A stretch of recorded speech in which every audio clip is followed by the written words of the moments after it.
سب دیکھنے اور سننے والوں کی خدمت میں محبت برا سلام۔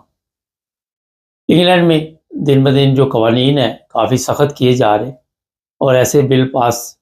ہوتے نظر آ رہے ہیں۔ جو لوگ غلط کام کرتے ہیں، چوری کام کرتے ہیں، ان کے لیے آنے والے دنوں میں کافی مشکل ہو جائے گی، اور اس کے لیے وہاں کی جو پارلیمنٹ ہے کافی میرا خیال محنت بھی کر رہی ہے، اس پہ کوئی شک نہیں۔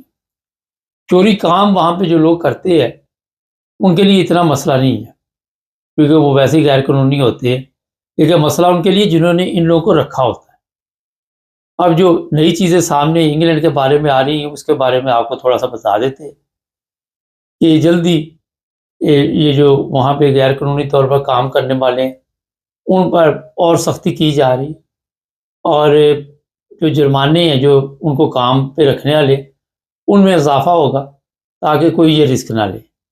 یہ آپ سب کے علم ہے کہ ٹیکس بچانے کے لیے اور سستا زیادہ کام کرنے والے ایسے مل جاتے ہیں، لیکن ان کے پاس پیپر نہیں ہوتے، ان کو اجازت نہیں کام کی، تو لوگ سمجھتے ہیں لالچ میں آ کے کہ ان سے فائدہ اٹھا لے، تو وہ پھر رگڑا جب نکلتا ہے تو پھر کئی ایسے ریسٹورینٹ ہیں جن کو میں جانتا ہوں وہ بند بھی ہو گئے۔ ان کو پھر ظاہر ہے اتنا جرمانہ ہو گیا، پھر وہ کمپنی ہے جو بھی ہے وہ کچھ نہ کچھ چینج کرتے ہیں، کوئی نہ کوئی نیا جگاڑ کر کے پھر سسٹم کو چلانے کی کوشش کرتے ہیں۔ ایک تو بات یہ آپ کو بتا دیں کہ اب وہاں پہ اتنا سخت کر دیا جائے گا، اور ان کا مقصد یہ ہے کہ جب ہم چوری کام کرنے والوں کو روکیں گے تو ظاہر ہے وہاں روزگار نہیں ہوگا، تو یہ لوگ کیسے وہاں پہ ٹکیں گے؟ بنیادی جو چیز ہے اس پہ کام کیا جا رہا ہے۔ اچھا جی، موبائل فون ہے، اگر آپ سیاسی پناہ پہ ہیں یا غیر قانونی بالکل وہاں پہ رہے، پولیس آپ کا فوری طور پر موبائل فون جو ہے وہ کنٹرول کر لے گی، وہ آپ سے لے سکتی ہے، وہ لے گی، اس میں وہ چیک کرے گی کہ آپ کیا کیا یہاں پہ سسٹم چل رہا ہے، آپ کے ٹیکسٹ میسج چیک کرے گی، آپ کے جو کچھ بھی ہے وہ چیک کر سکتی ہے۔ جو لوگ وہاں پہ غیر قانونی ہیں ان کے لیے اب بڑی یہ بھی چیز جو سامنے آئی ہے، اور آہستہ آہستہ وہاں زمین تنگ کی جا رہی ہے۔ انگلینڈ میں ہزاروں لوگوں کو واپس بھیجا گیا، یہ پچھلے ایک سال میں لوگ آئے بھی ہیں، لیکن اتنی بڑی تعداد میں لوگوں کو واپس بھیجا جا رہا ہے جس کا آپ تصور بھی نہیں کر سکتے۔ اور یہ بھی بتایا جا رہا ہے کہ اس میں اور بھی تیزی آئے گی، اور جو لوگ بھی وہاں پہ اسٹوڈنٹ ویزے پہ ہیں ان کے لیے بھی مشکل پیدا ہو رہی ہے۔ ان کے لیے مشکل یہ پیدا ہو رہی ہے کہ فرض کرے آپ وہاں پہ اسٹوڈنٹ ویزے پہ آئے اور آپ نے وہاں اپنی اسٹڈی کمپلیٹ کی، اور پھر آپ وہاں پہ رہنا چاہتے ہیں۔ فرض کرے میں ایک مثال دے دیتا آپ کو، وہ یہ ہے کہ اگر آپ سول انجینئر ہیں، اس میں پھر آپ کو کام ڈھونڈنا پڑے گا، اگر نہیں ملتا تو آپ کو ویزا نہیں ملے گا۔ یہ نہیں ہے کہ آپ آئے ہیں وہاں پہ کسی انجینئر یا کسی اور ویزے پہ کے لیے آپ نے پڑھائی حاصل کی ہے، میں سادہ لفظوں میں بتا دیتا ہوں، تو آپ جا کسی ریسٹورینٹ میں کام کر کے کہ ہوم آفس سے ہم ویزا لے لیں گے، یا سیلزمری سے یا کسی اور سپر مارکیٹ پہ، تو وہ ویزا نہیں دیں گے، آپ کو واپس جانا پڑے گا ہر صورت۔ اور یہ ایک منٹ میں ای میل آ جاتی ہے ویزا کینسل کر دیا گیا، اتنے دنوں میں ملک چھوڑ دو۔ اگر آپ نہیں چھوڑیں گے تو وہ پھر آ کے آپ کو پکڑ لیں گے اور پھر آپ کو جانا پڑے گا۔ اس لیے جو لوگ وہاں پہ رہ رہے ہیں انہیں بھی اپنے وکلاء کے ساتھ رابطے میں رہنا چاہیے، سیاسی پناہ میں ہوں یا جو بھی ہے، آپ کو پتہ ہے آپ کے معاملات کیا ہیں۔ دوسری خبر یہ یورپ کی ہے جی، انگلینڈ کے بعد جرمنی میں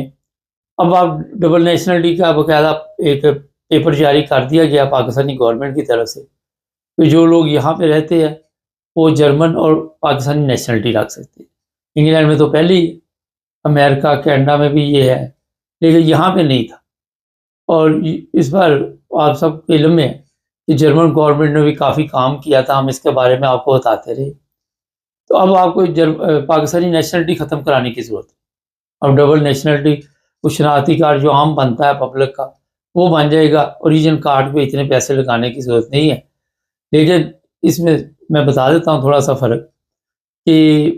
پاکستانی اگر آپ کے پاس نیشنلٹی ہے تو پھر پاکستانی قوانین کے مطابق آپ کو بھی چلایا جا سکتا ہے،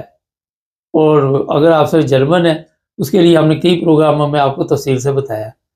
کہ پھر جرمن گورنمنٹ جو ہے وہ آپ کی ذمہ دار ہوتی ہے، کہیں پہ بھی کوئی آپ کے لیے مشکل ہو جاتی ہے، لیکن جب اگر ڈبل ہوگی تو پھر ظاہر ہے وہ دونوں ممالک کی ذمہ داری ہوگی۔ اب یہ ہے کہ جو لوگ بھی یہاں پہ نیشنلٹی لیتے ہیں جرمنی میں پاکستانی پاسپورٹ پہ،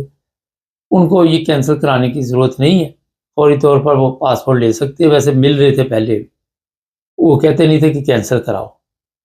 اس میں کئی ایسے بچے بھی تھے یہاں کے جرمنی کے قوانین کے مطابق جو 18 سال سے جب اوپر ہوتے تھے تو ان کو لیٹر آ جاتا تھا کہ آپ نے خود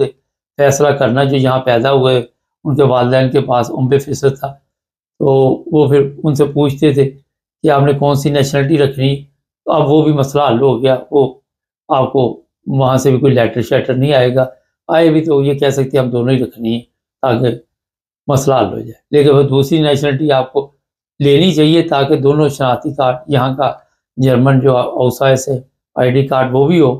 اور آپ کے پاس پاکستان کا بھی آئی ڈی کارڈ ہو۔ اس سے یہ ہے کہ جب آپ پاکستان جائیں گے تو ویزے کی ضرورت نہیں ہوگی، آپ کو وہاں پہ اپلائی نہیں کرنا پڑے گا ویزے وغیرہ کے لیے، ٹائم بچ جاتا، اور وہ سستا بھی ہے آئی ڈی کارڈ جو ہے ابھی جس طرح میں نے بتایا۔ جرمنی میں لوگوں کی پکڑ دکڑ بڑی تیزی سے جاری ہے، اور اب ان کا پروگرام ہے کہ یہ جو بینیفٹ سسٹم ہے اس پہ بھی ہاتھ ڈالا جائے،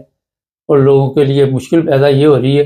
کہ بسال کارڈ پہ پیسے دیے جاتے ہیں، پھر وہ سسٹم تو چلا لیتے ہیں، لیکن میں کل دیکھ رہا تھا کہ بڑی تعداد میں لوگ جو ہے بینیفٹ کلیم یہاں پہ کرتے ہیں، مرغا گلڈ کے اوپر ہے، یوکرائن کے لاکھوں لوگ جو ہے وہ بتایا جا رہا ہے کہ جرمنی میں مرغا گلڈ لے رہے ہیں، کل بھی پارلیمنٹ میں یہ تقریریں ہو رہی تھی میں سن رہا تھا۔ کوشش کرے جو لوگ ہمارے ہیں وہ کوئی نہ کوئی کام دھندا ڈھونڈ لے، میں جانتا ہوں ایسے لوگوں کو بھی، میرے ساتھ اچھے تعلقات ہے، وہ کہتے ہیں ہم نے ساری زندگی اتنا سخت کام نہیں کیا تھا مگر اب ہمیں کرنا پڑے گا کیونکہ یہاں کے نیشنلٹی لینے کے لیے آپ کو ریکوائرمنٹ ہے وہ پوری کرنی پڑے گی، زبان کا ہے، جو بھی جرمن ٹیسٹ ہے، جتنے بھی یہاں کے جو بھی ہمارا ٹیسٹ میسٹ ہے وہ دے کے تو آپ پھر یہاں کی نیشنلٹی لے سکتے، 2 نمبر پیپر نہ لگائیں۔ اب جرمنوں کو بھی پتہ چل گیا کہ یہ جو جرمن زبان کا ٹیسٹ ہے وہ 2 نمبر کروا کے آتے ہیں لوگ، ان کے لیے بڑی تعداد میں یہاں پہ مشکل پیدا ہو رہی ہے، کئی لوگ پکڑے بھی گئے اور پھر 10 سال تک ان کو نیشنلٹی بھی نہیں ملنی، اور اس کے بعد بھی کیا بنے گا، 10 سال زندہ رہیں گے تو دیکھی جائے گی۔ تو جرمن پاسپورٹ کا میں کئی دفعہ بتا چکا ہوں، یورپین کا فائدہ ہے کہ آپ کہیں بھی جائیں آپ کو ویزے کی ضرورت نہیں، فرض کرے جرمن یہاں سے انگلینڈ جانا چاہے، اس کے بعد پاکستانی پاسپورٹ ہو تو وہ کافی پاپڑ بیلنے پڑتے ہیں، اب جب جو ٹائم لے کے دیتے ہیں ایمبیسی میں وہ بھی پیسے کمپنیاں لیتی ہیں، پھر وہاں بھی فیس 500-600 کا ایک معمولی ٹیکہ آپ کو لگ جاتا ہے ٹکٹ وغیرہ کے علاوہ یورو کا۔ اس سے بچ سکتے ہیں آپ اگر اچھے طریقے کے ساتھ اور محنت کے ساتھ، دیکھیں محنت کرنی پڑتی ہے ہر چیز، یہ نہیں کہ بغیر محنت کے آپ کو ہر چیز پلیٹ میں رکھ کے مل جائے۔ اب جو یہاں پہ ہم پرسوں ہی بات کر رہے تھے، میں نے کہا یہ جو بچے ہیں یا پیدا ہوئے جس طرح ہمارے بچے ہیں، ان کو تو پلیٹ میں رکھ کے نیشنلٹی ملی، ان کو تو پتہ ہی نہیں کہ کتنی یہاں پہ تکلیف اٹھانی پڑی، کتنی مشکلات اٹھانی پڑی۔ تو کچھ دوست ملے وہ کہتے ہم تو یہاں ہیمبرگ میں جو ہوم آفس ہے بمبر ہاؤس اسے کہتے ہیں، وہ کہتے صبح اٹھ کے 2 بجے 3 بجے 4 بجے وہاں لائن پہ لگے ہوتے تھے اور بڑی سردی ہوتی کہتے ایک دن ایک بندہ آیا، اس نے سمجھا پتہ نہیں چھوٹی لائن ہے، اس نے کہا نہیں یہ پوری گھوم کے آ رہی ہے، پیچھے جا کے لگو۔ تو وہاں پہ جو ہیمبرگ جیسا شہر ہے یا برلن جیسا بڑے شہروں میں تو بڑی تکلیف لوگوں نے اٹھائی، لیکن چھوٹے شہروں میں اتنا بڑا مسئلہ نہیں تھا۔ تو یہ چیزیں میں اس لیے بتا رہا ہوں کہ قدر کرنی چاہیے بچوں کو بھی کہ ہمارے والدین نے کتنی مشکل اٹھائی۔ میں یہی کہہ رہا تھا کہ ان بچوں کو اگر رات 2 بجے جا کے وہاں لائن پہ لگنا پڑے تو ان کو سمجھ آ جائے کہ کیا حالات ہوتے۔ تو یہ جناب تھوڑی سی اپڈیٹ تھی، آپ کو بتا دی، چینل کو سبسکرائب کر لیں، جڑے رہیں ہمارے ساتھ تاکہ اور پروگرام دیکھتے رہیں۔